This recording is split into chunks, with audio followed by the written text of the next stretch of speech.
Welcome back. Now we did a bit of DOM manipulation in the last tutorial where we just changed the inner text of elements. There is a lot more that you can change using jQuery, however. Really, you can change anything. So I'm going to show you some more ways to change here. Starting with this web page about cats. Cats are great. Cats are adorable. I love cats. But I have a recurring dream where crocodiles eat me and my cats and take over the world. So let's use jQuery to play out that nightmare on this web page.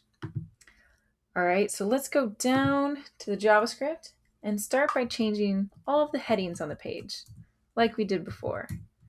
So we'll say, crocodile attack! Dun dun! All right, now let's write some HTML in all of the paragraph tags. Say, the crocodiles are coming. Oh no. Ooh. Oh no. So it's showing the strong tags to me, the user, but I want it to render those like strong tags. And the reason it's doing that is because I use the text method, which just interprets everything as text. So if we want to pass in HTML tags, we have to use the HTML method. There we go. Now we get that oh no's across. All right.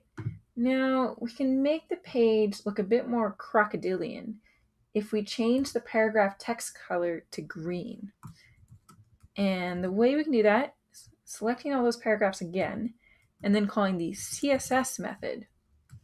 And the CSS method expects two parameters. The first one will be the CSS property name, color, and the next one will be the property value, green. There we go. We could also be a bit fancier, and instead of changing just one CSS property, we could add a whole class name. So let's try that for our headings. So h2 dot, and then we call add class, and we pass it a class name, which I'll just make up and call it crocodile. All right, so nothing has happened, and that's because I don't have a CSS rule for crocodile class yet. But I can easily go up and add it.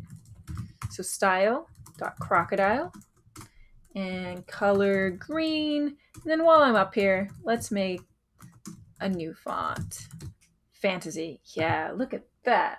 That is looking good. All right. So generally, it's better to add class than change an individual property, because then you can keep adding lots and lots of properties up here, keep all your styles in one place, and not clutter up your JavaScript with adding all sorts of CSS properties. But there might be times when, for whatever reason, you can't add a class name, and in that case, you can use that CSS method. Okay, so our page is getting there. Let's see what else we have. We have links on the page. Those links go off to web pages about cats. Of course, we want those to go off to a web page about crocodiles instead. So let's select all of the links. And this time we're going to use attra, which stands for attribute. And with this method, we need to pass it two parameters. The first is the name of the attribute we're going to change. So we're going to change the href. And the second is the value. So for that, I'm going to take this URL and then type crocodile, and that should point to a page about crocodiles. It's always good to find out more information about the species that is attacking you.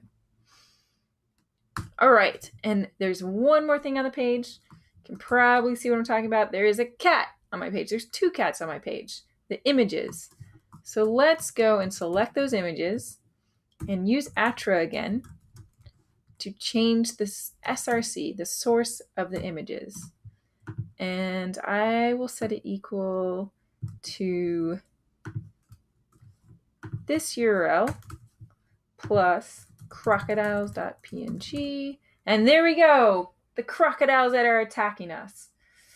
They've taken over the entire page. It's frightening, isn't it? Well, don't worry. You can also use jQuery to change your page into happy things like unicorns and ponies. And you'll get to try that out in the next challenge.